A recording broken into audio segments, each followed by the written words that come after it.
Olha, tem um trecho de Fernandinha. Sim. Aí eu gostaria de acompanhar aqui, vocês usam qual é?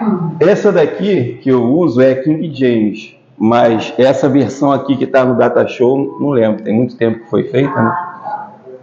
Porque eu estou com a King James também. Tá. Quando Deus chamou Abraão e falou que nele seriam benditas todas as famílias da terra, Deus tinha em mente quem? A igreja. A igreja é o projeto final de Deus. E aí, alguém, por favor, abre aí em Gálatas, capítulo 3, do verso 6 ao 9. Gálatas 3, do 6 ao 9. E depois a gente vai voltar 3, do 6 ao 9.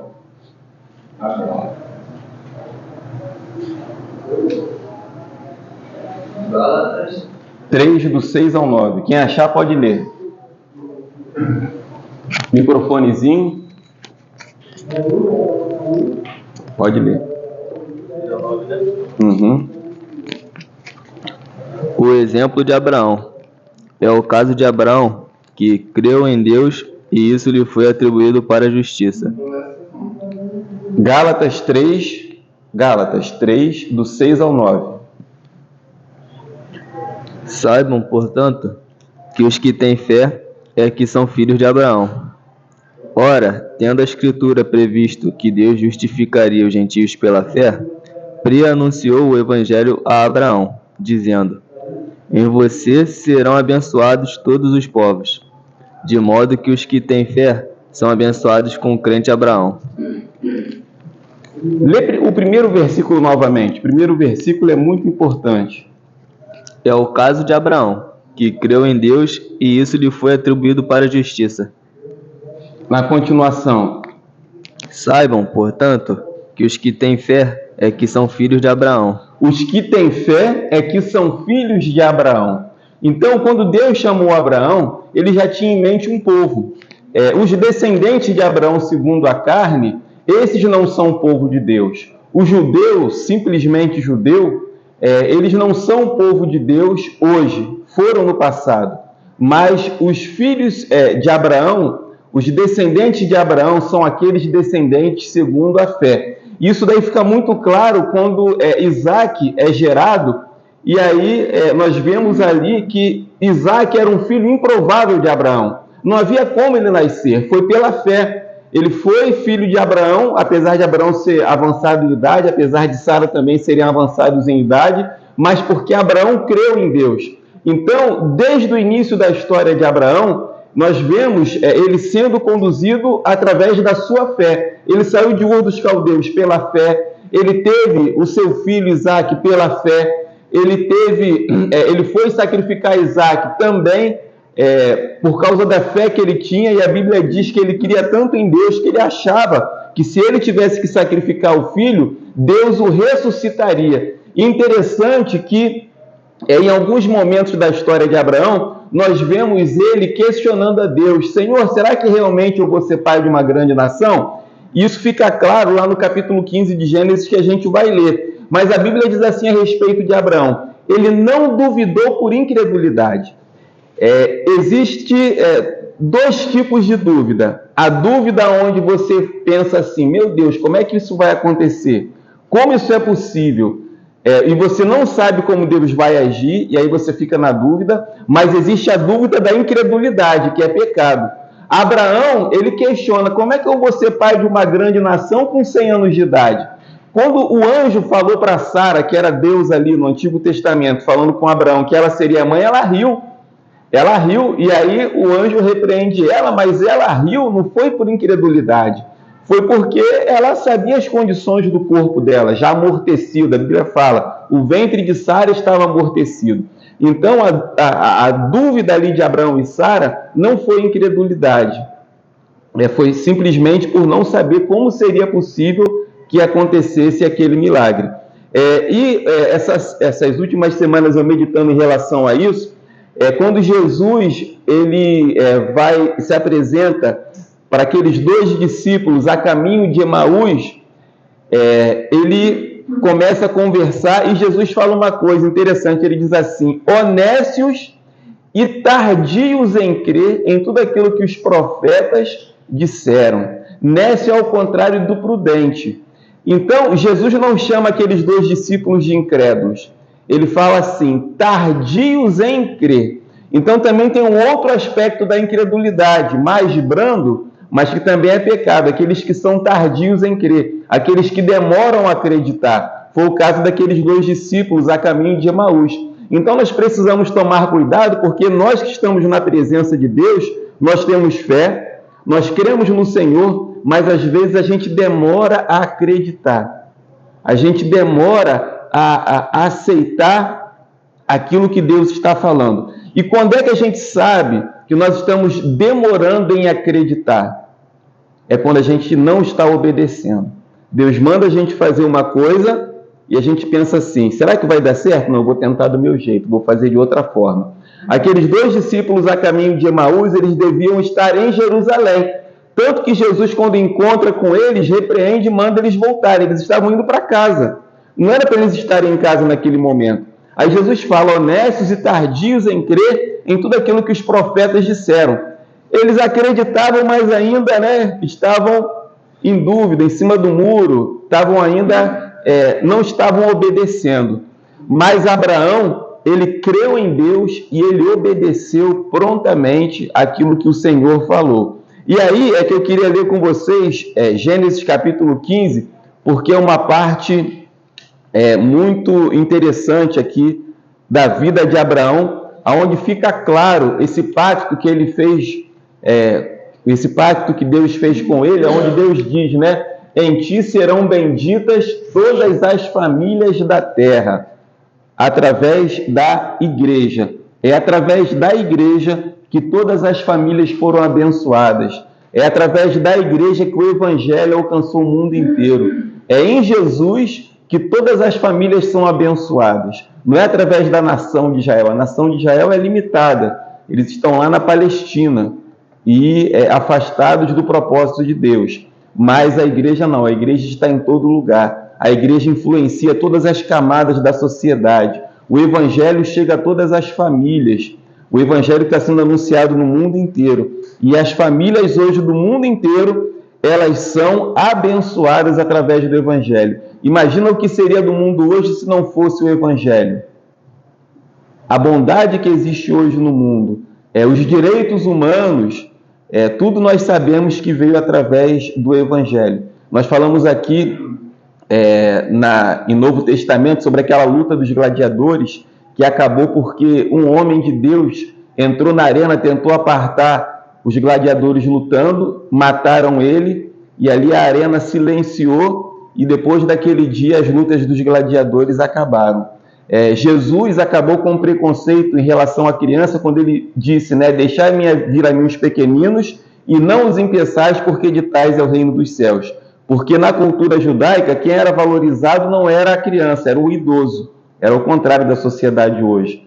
Então, uma criança não tinha direito. Uma criança, nós vimos aqui uma filha, mulher, muitas vezes era abandonada, era entregue para ser prostituta naqueles templos do passado, porque a mulher não tinha valor também, a criança não tinha valor. E aí, no Novo Testamento diz que em Cristo todos são iguais, não há macho, fêmea, grego, judeu, escravo ou livre, o Evangelho nivelou todo mundo. Então, através do Evangelho, nós hoje nascemos numa sociedade equilibrada. Tem muita maldade na nossa sociedade? Tem. Mas se não fosse a igreja, imagina como estaria o mundo hoje, se não fosse o Evangelho. Já tinha se destruído, já tinham jogado uma bomba atômica. Interessante que o judeu fala que só tem parte com Deus é quem faz a circuncisão. E o batismo não. Só quem faz circuncisão é os homens, E o batismo não. O batismo serve para o homem e para a mulher também. Verdade. Até isso incluiu, Jesus incluiu a mulher dentro do Evangelho, dentro do Sim, agora vamos ler Gênesis capítulo 15, o pacto que Deus faz com Abraão, que é um ponto crucial da história de Israel. E aí quem está com o microfone passa aqui para a irmã Mônica, Lucas, e aí vai passando. Cada um vai ler um versículo. Uma Mônica leu primeiro, Karine, está com a Bíblia aí? Gênesis Não? Ah, tá. Gênesis 15, a partir do verso 1. A partir do verso 1. Isso. Em Gênesis 15, Deus promete um filho a Abraão. Depois dessas coisas, veio a palavra do Senhor a Abraão em visão, dizendo: Não temas, Abraão, eu sou o teu escudo, o teu grandíssimo galardão.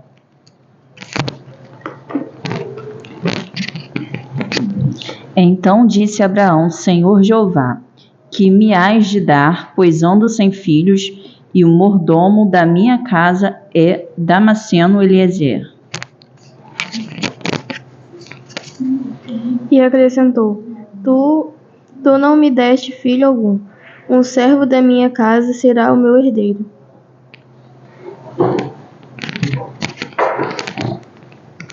É o 4, isso. Eis que veio a palavra do Senhor a ele, dizendo: Este não será o teu herdeiro, mas aquele que de tuas entranhas sair, este será o teu herdeiro. Então o Senhor levou-o para fora e disse: Olhe para os céus e conte as estrelas, se puder contá-las. E lhe disse: Assim será a sua posteridade. Abraão creu no Senhor, e isso lhe foi atribuído por justiça.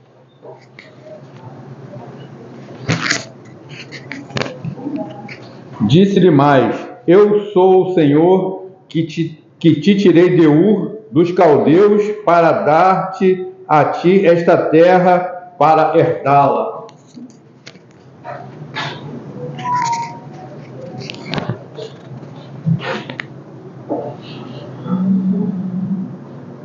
Abraão perguntou-lhe: Ó soberano Senhor, como posso saber que tomarei a posse dela? Está vendo Abraão aqui duvidando? Mas não era por incredulidade, já.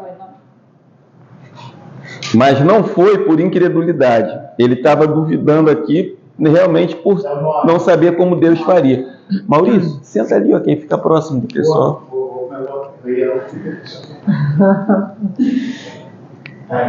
9. E disse-lhe: Toma-me uma bezerra de 3 anos, e uma cabra de 3 anos, e um carneiro de 3 anos, uma rola e um pombinho.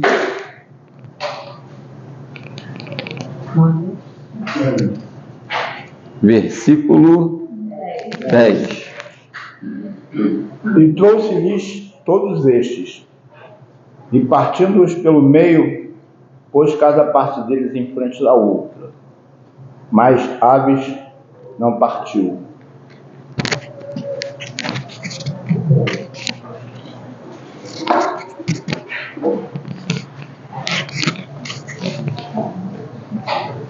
Maurício, senta ali. 11, né? E as aves teciam sobre os cadáveres. Abraão, porém, as enxotava.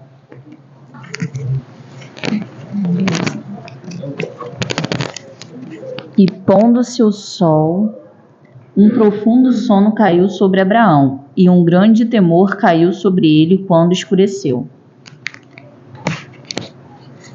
Então o Senhor lhe disse: Saiba que os seus descendentes serão estrangeiros numa terra que não lhe pertencerá, onde também serão escravizados e oprimidos 400 anos. Mas também eu julgarei a gente a qual servirão, e depois sairão com grande fazenda. E você irá para junto de seus pais em paz, será sepultado em boa velhice. Na 4ª geração voltarão para cá, porque a medida da iniquidade dos amorreus ainda não se encheu. E sucedeu que, posto o sol, houve escuridão, e eis um forno de fumaça e uma tocha de fogo que passou por aquelas metades.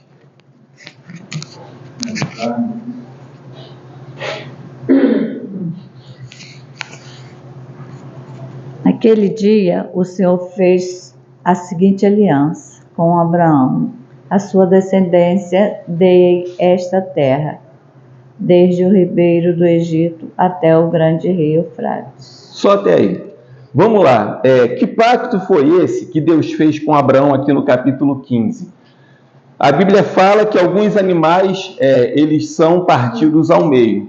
E aqui, no finalzinho do texto, diz que uma tocha passa entre esses animais. O que significa esse pacto? Naquela época de Abraão, quando algum homem queria fazer aliança com outro, o que eles faziam? Eles pegavam um animal, cortavam no meio, separavam em 2 pedaços. E os 2 que estavam fazendo aliança passavam no meio daqueles animais. E eles diziam assim: se nós quebrarmos a aliança, que aconteça com a gente aquilo que foi feito com esse animal. Então era uma forma deles darem uma garantia de que a aliança seria cumprida. Caso não fosse cumprida, eles seriam despedaçados como aquele animal também foi. E aí a gente observa o seguinte: Deus faz uma aliança com Abraão, mas Abraão não passa entre os animais. Só Deus passa através daquela tocha de fogo. Aquela tocha de fogo era o próprio Deus. O que isso significa? Na aliança feita entre Deus e o homem não pode dar garantia nenhuma. O homem é pecador, o homem é falho. O homem não conseguiria cumprir a aliança. E aí Deus passa no meio daqueles animais partidos como garantia de que aquela aliança seria cumprida. E aí, como Abraão não cumpriria a aliança, Deus se faz homem, olha que profundo, e através de Jesus, feito homem, já que Abraão não foi capaz de cumprir a aliança, o que aconteceu com Jesus? Ele foi despedaçado, ele foi crucificado, ele foi morto.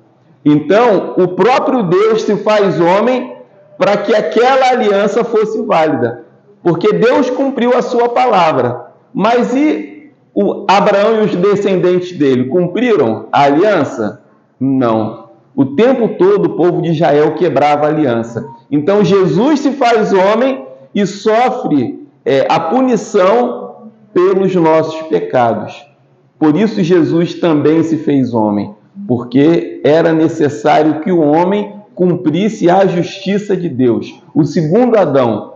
E aí, em Jesus, começa uma nova raça, um novo povo, que a gente vai ver mais lá para frente. Então, esse texto aqui já aponta para o sacrifício de Jesus, nessa aliança que ele faz com Abraão. Alguém quer comentar alguma coisa? Por que as aves não foram partidas?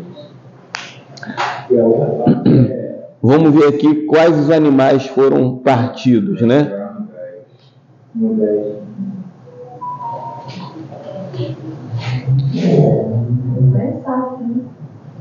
É 15:10. 15:10.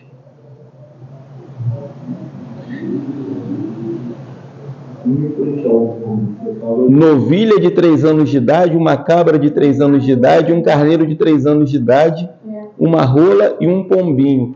Esses animais aqui, a cabra, né, o carneiro, cabra, carneiro e a novilha, eram usados no sacrifício do Antigo Testamento. E eles representam o sacrifício de Jesus. Então, os animais foram despedaçados, assim como Jesus foi também. Mas, no caso, essas aves aqui, elas não foram despedaçadas porque elas não representavam Jesus. Apesar de as aves, elas seriam usadas também no sacrifício. Eram usadas como oferta. Por exemplo, no Antigo Testamento, quando uma pessoa não podia dar um carneiro, um novilho, uma família pobre, dava um pássaro, uma pomba, né? Então, mas o que representa realmente o sacrifício é a novilha, o cordeiro, que é Jesus. Oi? Espírito Santo não, né? Essa pomba aqui, né? Olha, quando eles vinham aqui, ele veio uma pomba, não foi? No batismo, né? No batismo. Diz que vem criança, no batismo é uma pomba. Também pelos símbolos bíblicos, sim, né? sim. A gente tem o vento como o Espírito Santo e também às vezes a pomba, né, como um Espírito Santo. E se nós pararmos para analisar, o sacrifício não foi só de Jesus, foi da Trindade, Pai, Filho e Espírito Santo. O Pai, ao entregar o Filho e aguardar pacientemente, a Bíblia fala que ele não levou em conta os pecados outrora cometidos, mas aguardou pacientemente e aguarda que todos se arrependam. E o Pai trabalha o tempo todo para a nossa salvação. Aí tem Jesus que deixou o céu, foi o primeiro sacrifício que ele fez, deixar o céu, se esvaziar da forma de Deus, como diz Filipenses capítulo 2, e se tornar homem. Ali já foi um sacrifício inimaginável. Ele deixar de ser Deus para virar homem. Mas aí ele foi ali, ele morreu pelos nossos pecados, um sacrifício até o final. E qual é o sacrifício do Espírito Santo?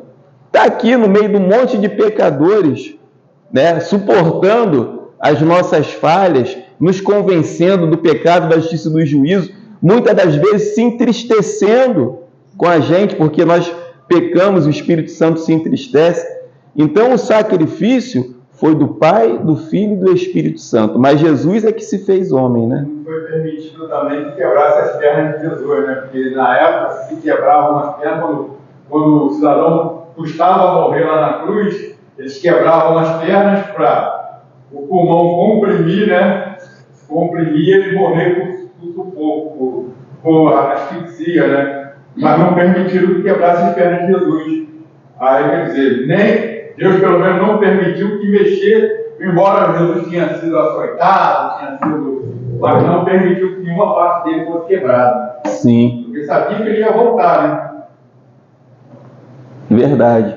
E quando a gente olha os sacrifícios do Antigo Testamento, remetem exatamente a Jesus, né? Um cordeiro sem mácula, sem defeito. Quer dizer, Jesus foi o sacrifício perfeito pela propiciação dos nossos pecados. E aí, quando Abraão, né, quando Deus faz esse pacto com Abraão, a Bíblia diz que ele crê em Deus e isso lhe é imputado como justiça. E eu acredito aqui que nos próximos versículos, aqui no versículo 12, né, quando o sol estava se pondo, um profundo sono caiu sobre Abraão, e eis que um horror e uma grande escuridão caiu sobre ele. Deve ter tido uma síndrome, uma crise de pânico aqui, né? Uma escuridão aqui, Deus mostrando o que aconteceria com os descendentes dele no Egito. Que eles seriam escravos lá, mas que eles sairiam de lá com muitas posses. Vocês lembram daquele vídeo da arqueologia que nós passamos aqui? Que quando Deus julgou o Egito, não foi só os judeus que saíram de lá. O Egito era habitado por pessoas do mundo inteiro, inclusive os gregos. A civilização minoana é citada pelos egípcios como a única civilização em pé de igualdade com os egípcios. E ali o mar Mediterrâneo, havia uma conexão entre essas duas civilizações, Grécia e Egito. De maneira que, quando o Egito foi arrasado pelas pragas, quem ia querer ficar no Egito? Quem tinha o seu país voltou para lá. Então, os minoanos, os gregos, voltaram para as suas cidades e lá foram encontrados provas desse êxodo. Foram encontrados artefatos que foram tirados do Egito, espadas, então, tesouros que haviam sido tirados do Egito quando esses povos saíram de lá. E aí a profecia se cumpriu quando Israel saiu do Egito, porque eles deram muitas posses para os judeus. Eles queriam que os judeus fossem embora. Então eles entregam muito ouro, né, muita prata, porque eles queriam se livrar dos judeus. E aí a gente encontra, a Bíblia só menciona o êxodo judaico, mas existiram outros êxodos também, de outros povos que foram para outros lugares. E a arqueologia descobriu isso, inclusive réplicas, né, miniaturas do tabernáculo, do altar. É muito interessante aquele vídeo que a gente assistiu, está lá no grupo. Bom dia, meu irmão Kleber. Tranquilo? O interessante eles descobriram que tinha arca, a arca ainda tinha lá em cima. Justamente aquela escadaria, muito interessante. Muito interessante. mas conseguiu colocar num símbolo só. símbolo só. Isso. E aí, aqui o texto diz que a medida de iniquidade daqueles povos ainda não havia enchido. Então, os jebuseus, o cananeu, o ferezeu, eles seriam julgados pelos seus pecados. Mas como ainda a medida da iniquidade deles não tinha chegado ao nível insuportável, Deus não destruiu eles naquele momento para poder dar a terra a Abraão. E aí nós falamos isso, né, que a paciência de Deus tem limite. Deus vai dando chance, chega uma hora que não tem mais jeito. E aí Deus, ele permite que a pessoa se perca. E Jesus falou, né, não temeis aquele que mata o corpo, depois nada pode fazer. Temei antes aquele que depois de matar o corpo tem poder para lançar no inferno o corpo e a alma. Então tem uma hora que Deus olha para a pessoa e diz assim, eu vou te mandar para o inferno. Chegou uma hora que Deus olhou para esses povos aqui, de tantos pecados que eles haviam cometendo que eles tinham cometido ao longo desses 400 anos, e Deus falou, agora chega, não tem mais como vocês continuarem vivos. E Deus mandou exterminar aquelas nações, coisa que Israel não fez. E aí a Bíblia diz que esses povos, se Israel não os exterminasse, seriam como espinhos nos olhos. Imagina se alguém tivesse hoje aqui que assistir a aula com um espinho no olho. É terrível, né? E seria o que aconteceria com aqueles povos. Eles seriam um espinho no olho de Israel. E foi o que aconteceu. Eles não exterminaram e aí aqueles povos deram muito trabalho. Mas o pacto de Deus, ele está associado também à punição dos pecadores. E aí a gente vai lá para o capítulo 18, que é a destruição de Sodoma e Gomorra.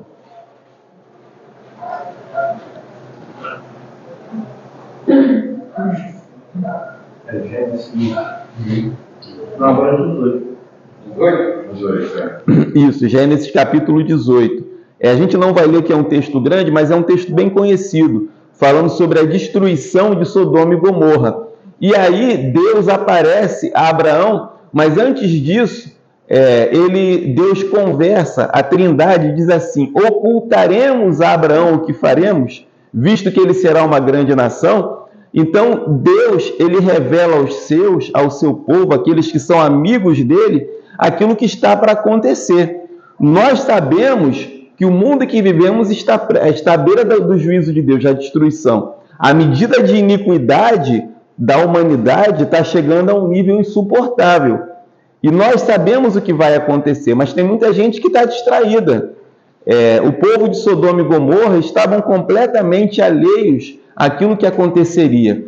E aí Deus revela a Abraão que destruiria a cidade de Sodoma e Gomorra. E aí o que Abraão faz? Ele intercede por Ló. E é interessante aquele momento ali da conversa de Deus com Abraão, porque Abraão tinha o temor de Deus.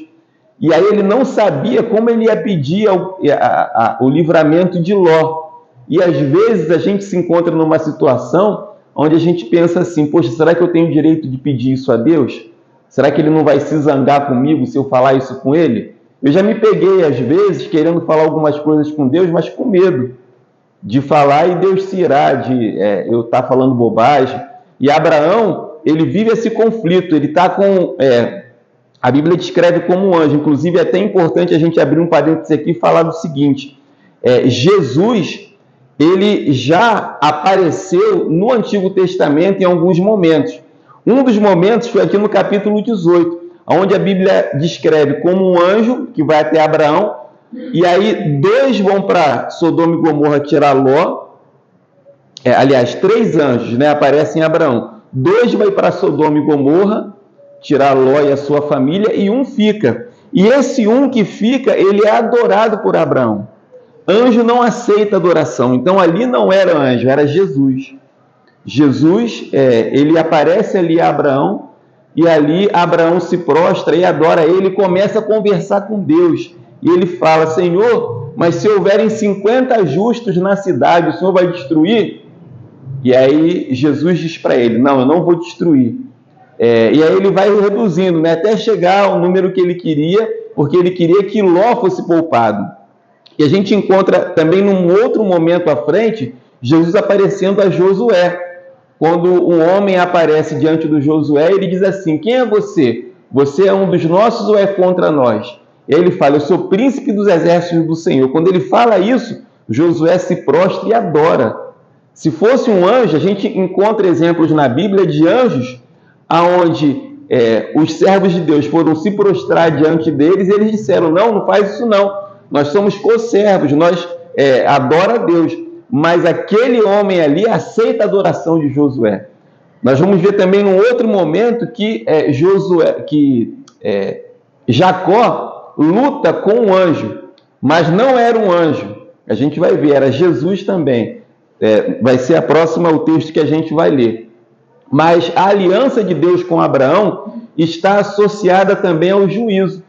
Deus faz uma aliança, mas ele deixa claro que os rebeldes, que os desobedientes serão punidos. E aí, pela intercessão de Abraão, olha a importância da oração. Deus tira Ló, a sua família, de Sodoma e Gomorra, com exceção da sua esposa, que amava Sodoma e Gomorra.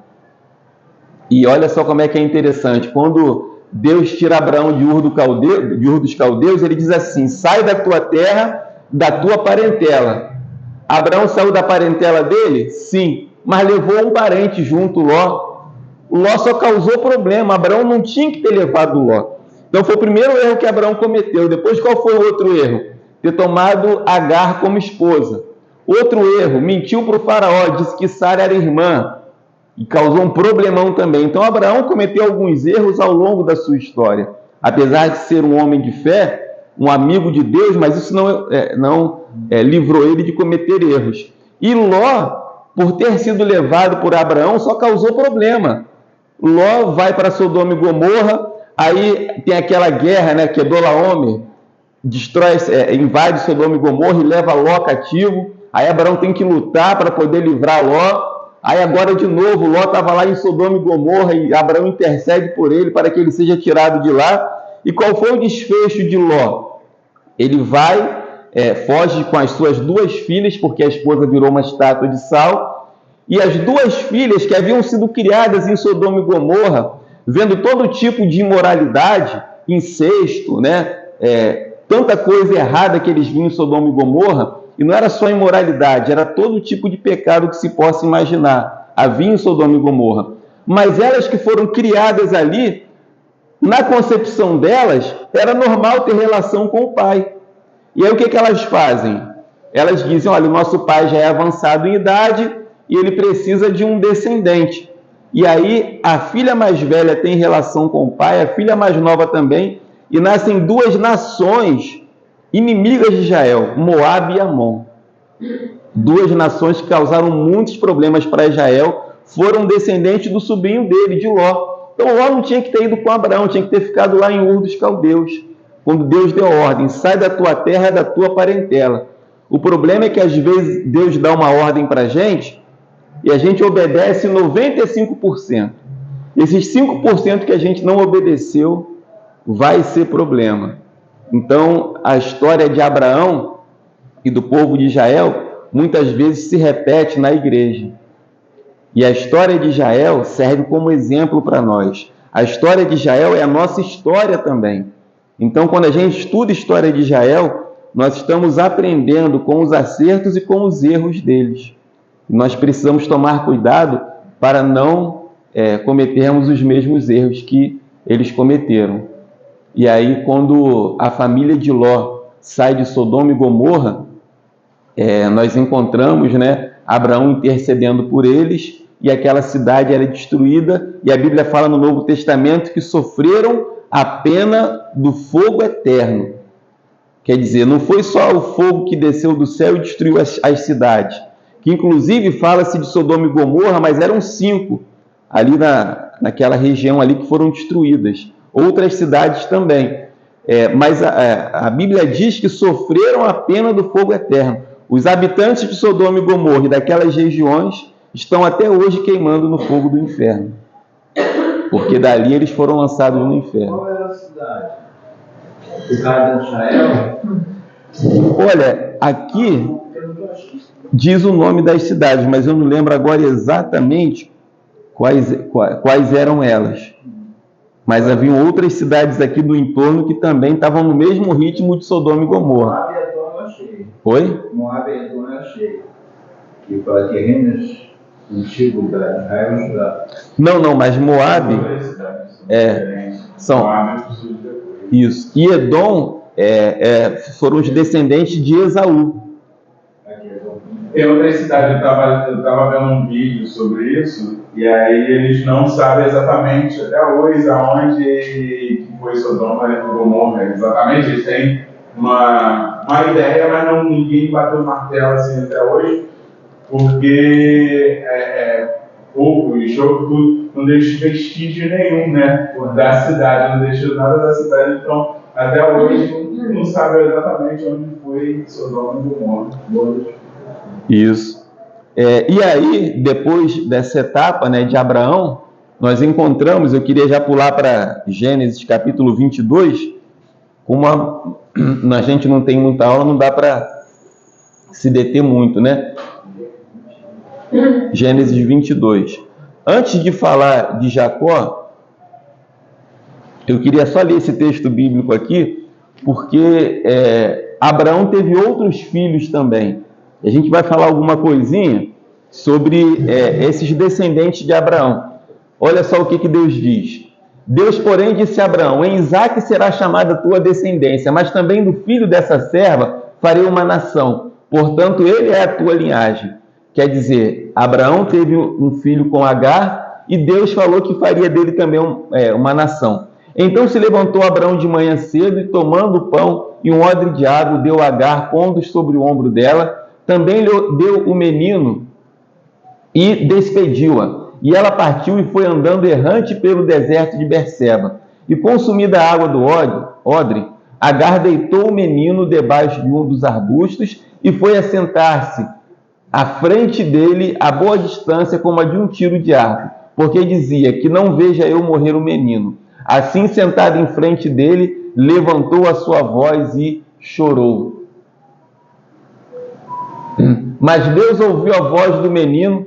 Esse daí deixa eu voltar lá. O deserto de Berseba, aonde Agar foi com Ismael.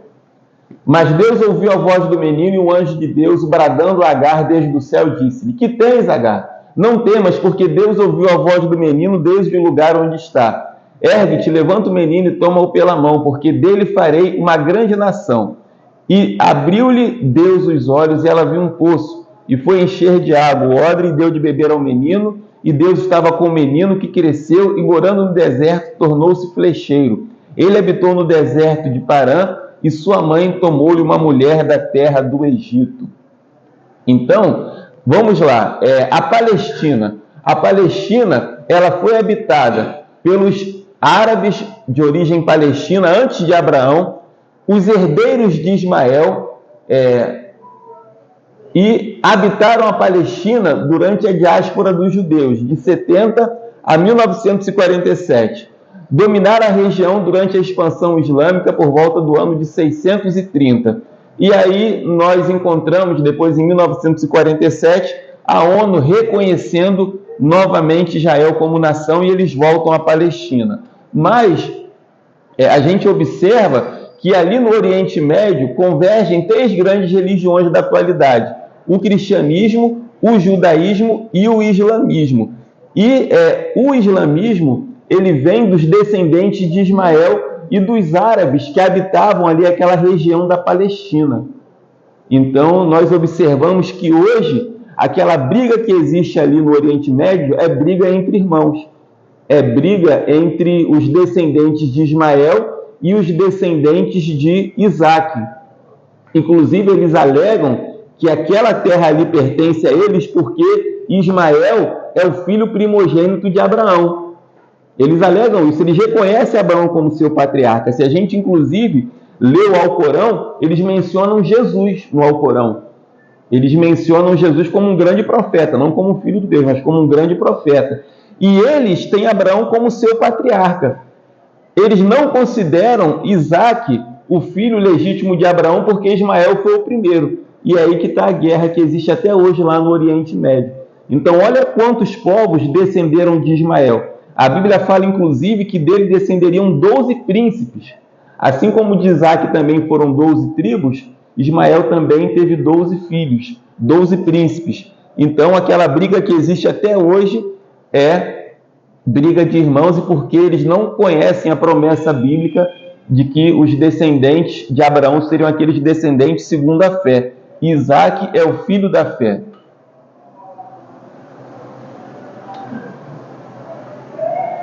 E aí aqui um breve histórico, né, sobre a religião do Islã. Eu não vou entrar em detalhes porque vocês vão estudar em seitas e religiões. Aliás, já estudaram, né? Com o pastor Farias, falou sobre o islamismo. O mundo muçulmano hoje, e a gente sabe que os muçulmanos hoje, inclusive, dominaram a Europa também. E enquanto o europeu, assim, o europeu original, vamos colocar aqui, né?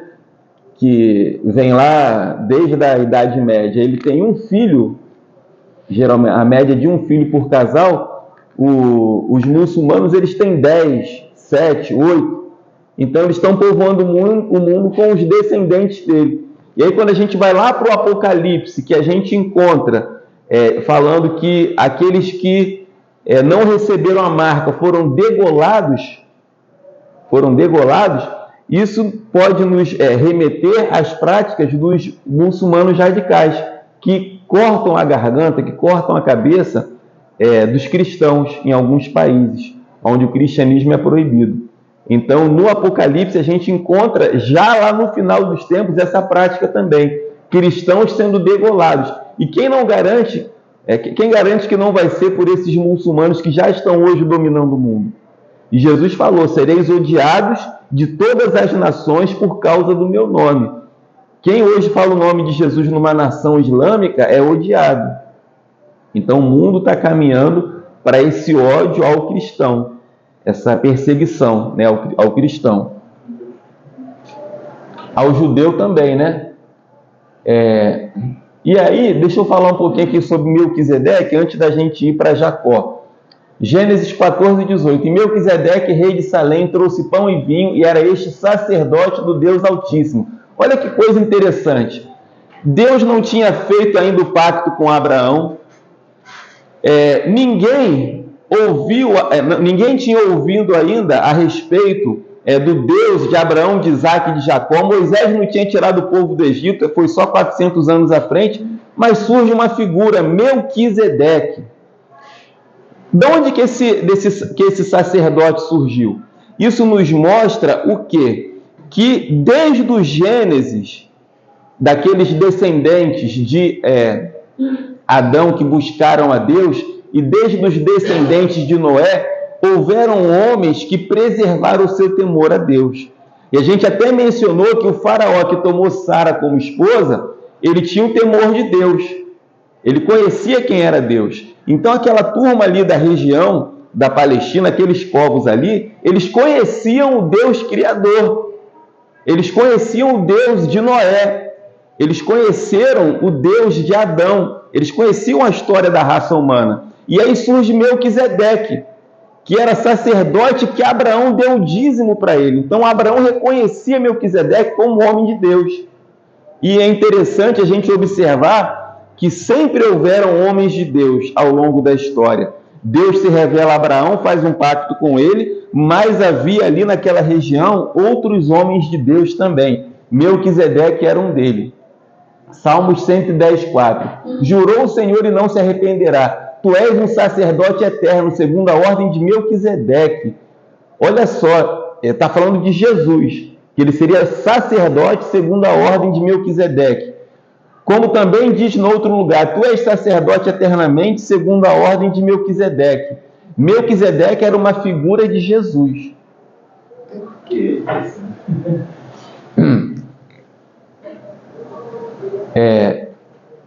Porque eu leio, a gente já ouviu aqui, mas até hoje eu não entendo do surgimento de Melquisedeque, que aparece assim na Bíblia. Ele começa lá na Abraão e aparece em um instante que ele dá a oferta a Abraão, ele dá o dízimo, Abraão dá o dízimo a ele, desculpa.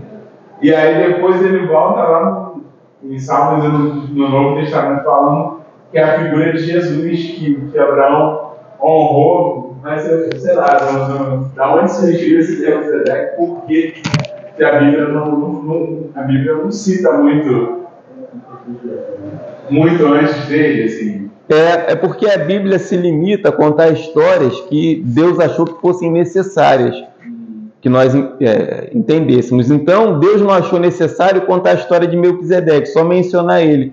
E é interessante que no Novo Testamento diz assim, que Melquisedeque não tinha genealogia, ele surge do nada. Quando a gente olha a encarnação de Jesus, a Bíblia fala de Jesus o seguinte, que ele não foi concebido pela vontade do homem, mas pela vontade de Deus. Ele foi gerado pelo Espírito Santo. Então, Jesus não teve uma genealogia humana, apesar de a Bíblia mencionar, né, que foi gerado, fulano, gerou ciclano, e vai falando ali dos descendentes, e fala que de José nasceu Jesus, mas Jesus não veio de José. Ele foi colocado na barriga de Maria, ele não tem genealogia, ele vem direto de Deus. E Melquisedeque, o Novo Testamento diz, por que ele é uma figura de Jesus? Porque ele não tem genealogia, ele aparece do nada. Ele aparece do nada, depois fala da ordem. O próprio Jesus fala, né, você me chama de filho de Davi, mas eu li muito antes disso aí. Antes que Davi existisse, eu sou. Eu sou. Que é uma palavra importante aqui. Abençoar, anjo abençoa. Oi? Anjo abençoa, anjo. Aonde que está escrito? Gênesis 14. Agora, Falando que o anjo abençoou? Eu estou vendo. Ah, não, Melquisedeque não era anjo, não. Melquisedeque era um homem. Era um homem. Rei de Salém. Acredito que ele apareceu junto com a mesma coisa como Enoque apareceu também, que foi levado e só teve aquele capítulozinho e não fala mais. Eu nunca vi nada falando de Salém, desse reino, né, de Salém, falando assim, mais sobre... Já está quase não, na história, né? Na história, né? Sem ser a Bíblia, né? Isso daí eu não sei, mas seria bom a gente pesquisar, né? Será que outros livros, será que descobertas arqueológicas falam sobre Salém? Salém, aí do reinado dos... Será? É uma coisa que eu tinha... uma coisa bem perigosa, você pode entrar num contexto aí fora da Bíblia e... Tem um livro apócrifo falando sobre os justos, livro dos justos, que fala sobre o Êxodo. Inclusive, esses livros apócrifos, eles foram adicionados à Bíblia pela Igreja Católica. Mas o nome apócrifo significa não divinamente inspirados. Então, são livros válidos para consulta, mas a gente tem que ficar com o pé atrás, né? Porque tem algumas coisas da história ali. O livro de Salomão, Isso. Eclesiástico, não é eclesiástico, não. Eclesiástico, que foi tirado da Bíblia. Também, se você começar a ler, é melhor que você não leia para não bater de frente com a Bíblia. Esses livros têm alguns relatos que valem assim, apenas a gente conhecer como efeito histórico, né? Como livro de consulta histórico, mas divinamente inspirados, não. Eu gosto tanto de Eclesiastes, não é Eclesiastes, não, é Eclesiásticos. É um livro apócrifo. São livros que foram tirados porque não foi inspirado por Deus. Isso aí. Ali foi Salmos 110, 4. E Hebreus 5, 6 fala, né? Como diz também no outro lugar, tu és sacerdote eternamente segundo a ordem de Melquisedeque. Fala bastante sobre Melquisedeque. O que o Antigo Testamento não fala, o livro de Hebreus fala. Né? Que horas são, gente? 10h10. 10h10? Então, antes de eu falar de Jacó, vamos fazer um intervalo, arrematar aquele cafezinho que está lá, e a gente volta para a segunda aula. Se tiver. Acho que tem, o pessoal dos jovens. Os jovens não estão